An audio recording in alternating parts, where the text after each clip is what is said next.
So forget about breeding ball pythons. What if you just want to keep one as a pet?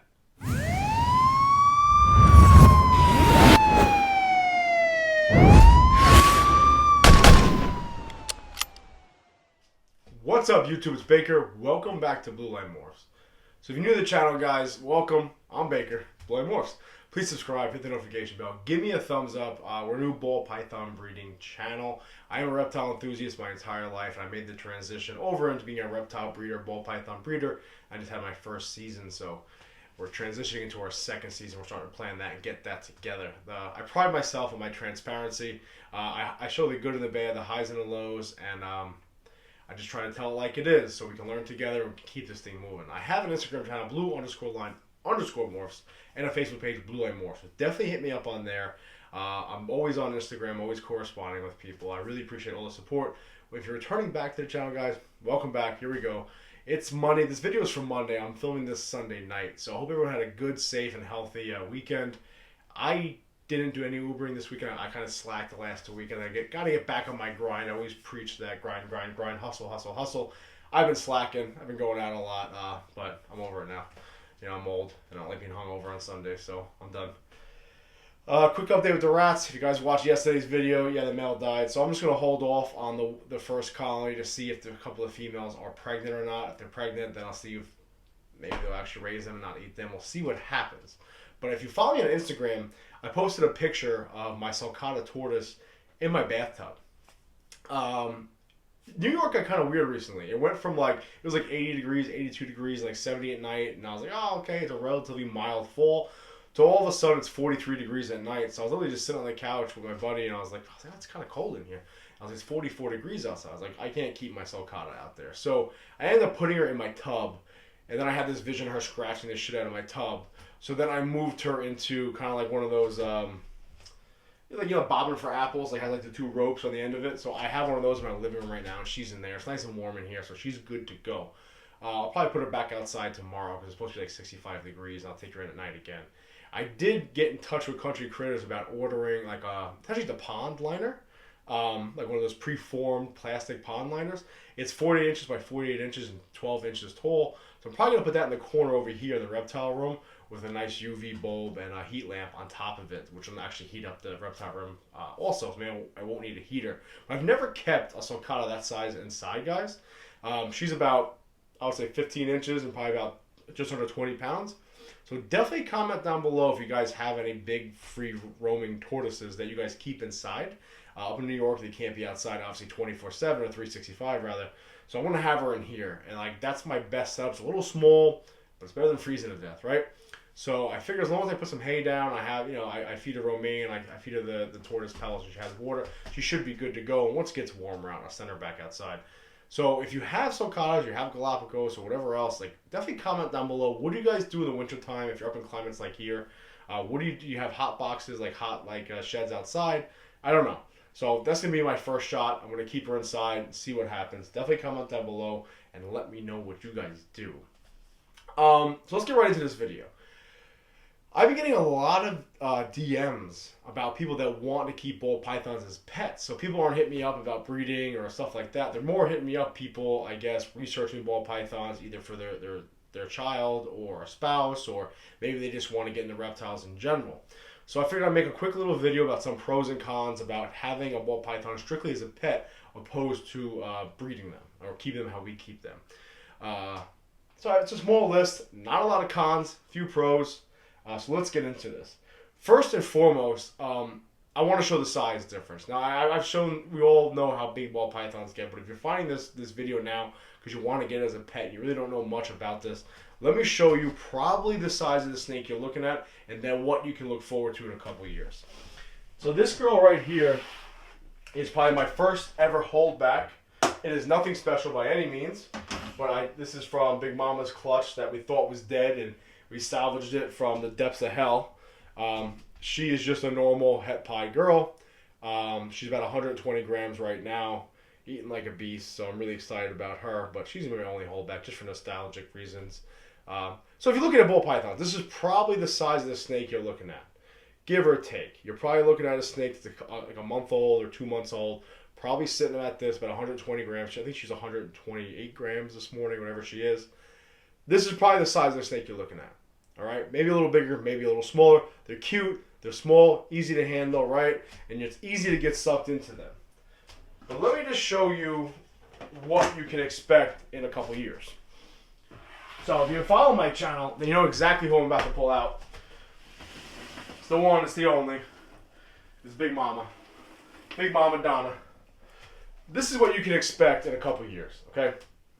This is the female. She's relatively big. She's not a normal sized female by any means. Of course, there's ball pythons out there that are much bigger, but she's sitting about 3,500 grams right now. Normally, she's about 4,000 grams. This is what you can expect from a female that's 5 or 6 years old. Okay, they're good. It's a big, hardy snake. So just be aware of that. Again, if you're watching this video because you want to get into just having a pet ball python, this is what you can expect after a couple years. All right, so let's get into my little list that I've compiled here. So the first thing I want to talk about is, I did a whole video on why I'm breeding ball pythons opposed to different types of reptiles. And one of the main reasons was because of how easy they are to handle, right? They're often referred to, I've heard them referred to as like the child's python. So if you're looking at this video because you want to buy one for your kid, perfect, child's python. The reason why they're called that is they are a relatively like newbie type snake. They're easy to handle, they're slow moving, and they have a great demeanor. As hatchlings, they're a little feisty. If you watch my videos, you see my hatchlings always want to tag me, they always want to bite me. But for the most part, ball pythons are really easy to handle. They're really, especially for a child or somebody who's new into reptiles, ball pythons are the way to go, especially when it comes to snakes. If you watch like my video with my retic, comparing my retic and like my pythons, my reticulated pythons, my ball pythons, the retic's constantly moving, constantly aware. It's constantly go, go, go, go, go, go, go. And then I refer to the ball python as Mike referred to Mike referred to the ball python as like the movie python, because you can literally put them around your neck and hang out.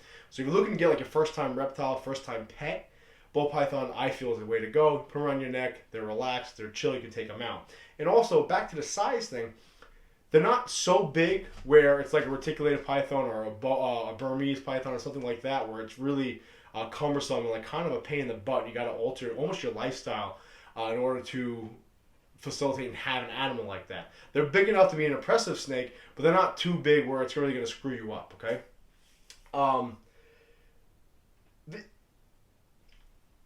They're easy to set up. Okay, and I don't mean to take this away from the snake, but you see, you can set the tank up real nice, but realistically, all ball pythons really want is just like a warm area, a little bit of a cool area, and then a nice hide, and they're good to go. So going along with the size and the setup theme, you can have a relatively big snake like Big Mama, and you don't need that big of an enclosure for her. Now, you can't put her in a shoebox, but at the same time, because they like to be cramped and small and like a dark, nice area in a hide, you can have a decent-sized snake and not have a huge tank in your house somewhere. So that is a good thing. I'm not saying, again, keep it in a cramped space. Like, Big Mama's too big to be in this rack. That's straight up. But I'm going to upgrade her eventually to the 70 series racks once I order my other rack. So before you start killing me about that, she is moving up. With that being said, she's perfectly happy in there. It's like a giant hide for her. So that is a plus if you're getting into ball pythons, is that they can get a big snake and they don't require a huge tank. Okay, they're very happy just hanging out in their little hide. Let's get into some of the negative sides of ball pythons. You skipping over the whole thing that everybody has ball pythons, they're a newbie ball python, all that stuff. One of the biggest cons, if you're going to keep it just for a pet, is people have this vision and they want to get a ball python. They have a nice setup. They have vines. They have a log and maybe a little waterfall or whatever, right? They have these hides that look like turtle shells and skulls and everything else. And then they're like, I don't see my snake ever. Realistically, if you get a ball python, they're going to be active at night a little bit more than the daytime because they are like kind of nocturnal. But don't expect to see them out and about. Like when you walk in my house, like I have my boa's tank, my retic's tank. It's set up really nice, and they're constantly. This is my retic. My retic's always doing her own thing. You can see her. You can be cooking, cleaning, hanging out, watching TV. Your guests come over and they see the retic moving around. Same thing with the boa. The boa moves around quite often, more at night, but she's always moving around also. When it comes to a ball python, you hear people say it all the time. They set the tank up all nice. It's in the corner. Then 95% of the time they hang out in the hide on you. not a big deal. But if you're looking for a snake that you constantly see moving around, a lot of interaction with, the ball python's probably not going to be the snake for you because they like to just hang out in their hide and chill.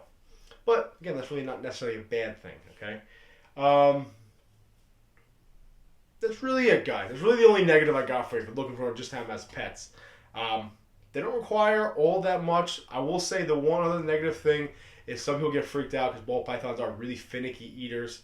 So they could freak a first-time reptile owner out. But at the end of the day, you just couple forum clicks, couple YouTube videos, you're gonna find out that they can live for months without eating. Not a big deal. But if you're looking just for pet aspects, that's the only thing I want you guys to be aware of is that they do get a decent size, but the size isn't too big to be cumbersome for you. Okay. But with that being said, at that size, they don't require a huge enclosure.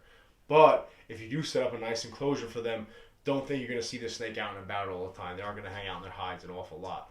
But with that being said, if you found this video, you're new to the channel, and you want to get into keeping ball pythons as pets, I highly, highly recommend it, especially for kids.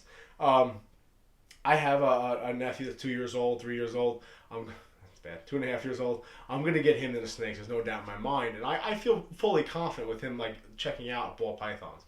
Will I bring him over to the retic tanks? Absolutely not. Sometimes I don't go to the retic. So that's another thing. If you're looking to get a reptile, because people would hit me up too about bearded dragon, which I don't know a lot about. They want to get a reptile for the kid. I highly recommend ball pythons, guys. So if you're here checking it out, definitely get one for your kids. The way to go. Great snake. I wouldn't have it any other way. So that's all I got for you guys as far as negatives. But I hope this helped a little bit. If you're looking, if you're curious, definitely get it. As always, guys, listen. Be safe. Please remember, watch your six.